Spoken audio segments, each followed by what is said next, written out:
గుంటూరు జిల్లా పత్తిపాడు నియోజకవర్గంలో షాడోలు ఎవరు లేరని తెలిపారు ఎమ్మెల్యే బూర్ల రామాంజనేయులు. గుంటూరు ఛానల్ ఆధునీకరణకు కూటమి సర్కార్ 369 కోట్ల నిధులు మంజూరు చేసిందని ఆయన గుర్తు చేశారు.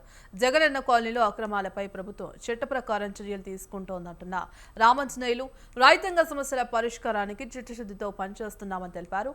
అన్నదాతలకు అన్నింటా అండగా ఉంటామంటున్న ఎమ్మెల్యే బూర్ల రామాంజనేయులతో మా గుంటూరు జిల్లా ప్రతినిధి Veeraswamy face to face. Guntur రైతుల కళ నెరవేరింది. ఎన్నో ఏళ్ల నుంచి ఎదురు చూస్తున్న గుంటూరు ఛానల్ పొడిగింపుకు ప్రభుత్వం నిధులు కేటాయించింది. దీనికి సంబంధించి మరిన్ని విషయాలు తెలుసుకోవడానికి మనతో పాటు ఎమ్మెల్యే బూర్ల రామాంజనేయులు ఉన్నారు. రామాంజనేయులతో మాట్లాడించే ప్రయత్నం చేద్దాం. దాదాపు 2 దశాబ్దాల కళ, కానీ ఇప్పటికీ దానికి ఫుల్ స్టాప్ పడింది. ప్రభుత్వం కూడా నిధులు కేటాయించింది. ఏం చేయబోతున్నారు, ఏం చెప్పబోతున్నారు? చంద్రబాబు నాయుడు రైతుల పక్షపాతి, రైతు బాంధవుడు.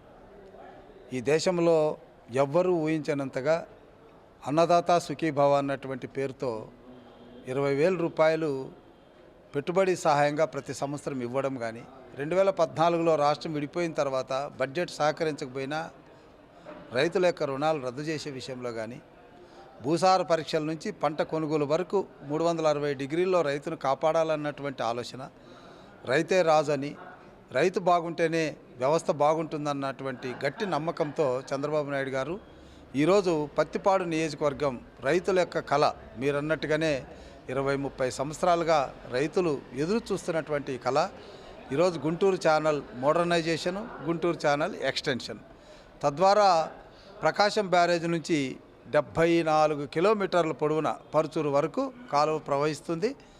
600 క్యూసిక్స్ వాటర్ నుంచి 750 క్యూసిక్స్ పెంచడం, అదేవిధంగా కృష్ణా వెస్టర్న్ డెల్టా నుంచి తీసుకున్న 1966లో తీసుకున్న 4 టీఎంసీలని పూర్తిగా ఉపయోగించుకొని చివరి ఆయకట్టుకు కూడా నీరు ఇచ్చేటటువంటి కార్యక్రమమే ఈ గుంటూరు ఛానల్. ప్రధానంగా చూసుకున్నట్టు మాత్రం ఈ కేంద్ర సహాయ మంత్రి దాదాపు చూసుకున్నట్టే ఇప్పుడు గుంటూరులోనే పర్యటన చేస్తున్నాడు. రాష్ట్రాల వైపు ఇప్పటి నుంచి కూడా పర్యటన చేస్తున్న దాఖలాలు కూడా ఎక్కడ లేవు. దేశవ్యాప్తంగా కూడా పర్యటన చేయాల్సి ఉంటుంది. కానీ అతన్ని గుంటూరుకు కేంద్ర మంత్రి లేదంటే మాత్రం దేశానికి కేంద్ర సహాయ మంత్రి అనేది ఒక చర్చ నడుస్తుంది. దానిపై మీరేమంటారు? అది ఆయన్ని అడగాలి, ఎందుకంటే అది ఆయనకు సంబంధించిన సబ్జెక్టు. వాస్తవానికి ఇంట కలిసి రచ్చగలసాలన్నటువంటి సామెత. ఫస్ట్ ఆయన పుట్టినటువంటి ఊరు, ఆయనకు ప్రాతినిధ్యం ఇచ్చినటువంటి గుంటూరు పార్లమెంటు కాబట్టి ఈ ప్రాంతాన్ని అభివృద్ధి చేయాలి అన్నటువంటిది. ఇంకా ఇప్పుడు ఆయన ఎంపీ అయిన తర్వాత కేవలం 18 నెలలు దాటింది. ఇక్కడ చేయాల్సినటువంటి అన్ని పనులు చేశారు. అదేవిధంగా అన్ని రాష్ట్రాల్లో కూడా తిరుగుతున్నారు. మీరు అన్నట్టుగా ఇక్కడికే పరిమితమైనాడని నేను అనుకోవడం లేదు. ఎందుకంటే వారంలో 2 రోజులు మాత్రమే ఇక్కడికి వస్తున్నాడు, మిగిలిన 5 రోజులు ఆయన దేశం మొత్తం తిరుగుతున్నాడు. ఆ విషయం మనకు తెలుసుకోవాలి. అంటే ప్రధానంగా చూసుకుంటే మాత్రం ఇప్పటికీ చూసుకుంటే కొన్ని విషయాల్లో చూసుకుంటే ఇప్పటికీ మొక్కజొన్న రైతులు కూడా చూసుకుంటే మాత్రం ఇక్కడ మొక్కజొన్నలు కొనగలేదు, అదేవిధంగా శనగలు కూడా కొనలేని పరిస్థితి నెలకొంది. రాష్ట్ర వ్యాప్తంలో కూడా వాటన్నింటికీ రైతుల దగ్గర నుంచి ఎప్పుడు కొనబోతున్నారంటే ఏం చెప్తారు? రైతుల పంటను కొనుగోలు చేసే వ్యవస్థలో చంద్రబాబు నాయుడు గారు ముందుంటారు.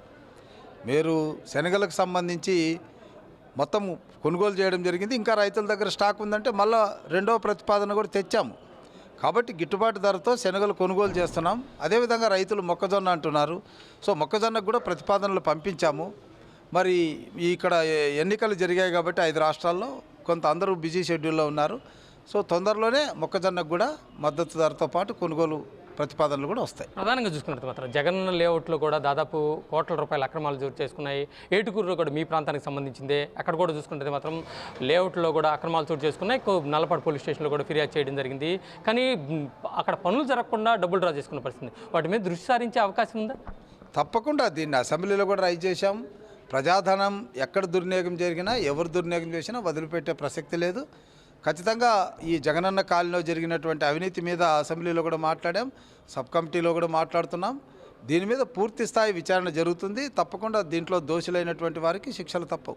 ఫైనల్గా చూసుకుంటే మాత్రం ఎక్కువగా పత్తిపాడు నియోజకవర్గంలో మీరు కలెక్టర్గా పనిచేశారు గతంలో, ఇప్పుడు చూసుకుంటే మాత్రం ఎమ్మెల్యేగా కొనసాగుతున్నారు. కానీ పత్తిపాడు నియోజకవర్గంలో ఎక్కువగా చూసుకుంటే మాత్రం షాడోల పరిస్థితి ఉంది. ట్రాన్స్ఫర్ విషయంలో కానీ, రేషన్ మాఫియాలు, మట్టి మాఫియా విషయంలో కూడా ఎక్కువగా షాడోలు ఎక్కువగా వాటిలో ఇన్క్లూడ్ అవుతున్నారు అండి. మీ దృష్టికి వచ్చిందా అంటే ఏం చెప్తారు?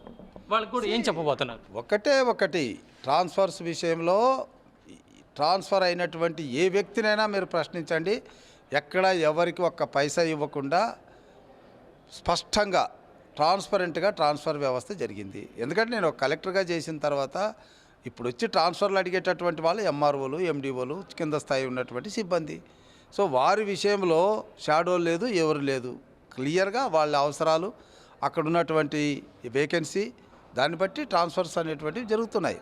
కాబట్టి పత్తిపాడు నియోజకవర్గంలో షాడోలు లేరు, మళ్ళా వేరే వాళ్ళు ఎవరు లేరు. అంతా ఎమ్మెల్యే గారి నియోజకవర్గంలో ఎమ్మెల్యే గారి యొక్క లీడర్షిప్ జరుగుతుంది. ఇది మొత్తంగా చూసుకున్నట్టు మాత్రం ఎమ్మెల్యే బోర్ల రామాంజనేయులు చెబుతున్న పరిస్థితి. పత్తిపాడు నియోజకవర్గంలో మాత్రం ఎలాంటి షాడోలు లేరు, ఓన్లీ ఎమ్మెల్యే ఈ దృష్టికి అన్ని రావాల్సిందేను, ఎమ్మెల్యేనే కనుసన్నలోనే ఇక్కడ కొనసాగుతుందని తన అభిప్రాయం వ్యక్తం చేస్తున్న పరిస్థితి నెలకొంది. దీంతో పాటు చూసుకున్నట్టు మాత్రం రైతులకి పక్షపాతిగా మాత్రం కూటమి ప్రభుత్వం వ్యవహరిస్తుందని తన అభిప్రాయం వ్యక్తం చేస్తున్న పరిస్థితి నెలకొంది. ఇది మొత్తంగా చూసుకున్నట్టు ఇక్కడ ఉన్న తాజా పరిస్థితి. కెమెరామెన్ శ్రీనివాస్తో వీరాస్వామి, స్వతంత్ర టీవీ, గుంటూరు.